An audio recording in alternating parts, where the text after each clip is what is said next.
You ask Tiger to calculate. This deals with linear inequalities with one unknown. The final result is x smaller than 3. Let's solve it step by step. Group all constants on the right side of the inequality. Subtract 6 from both sides.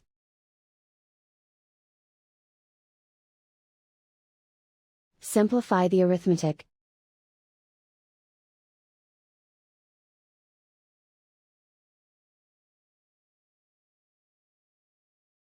Isolate the x. Divide both sides by 5.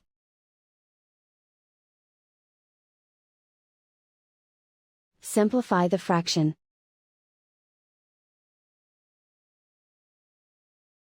Find the greatest common factor of the numerator and denominator.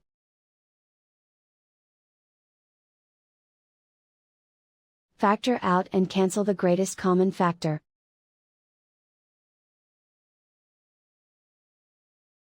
Plot the solution on a coordinate grid.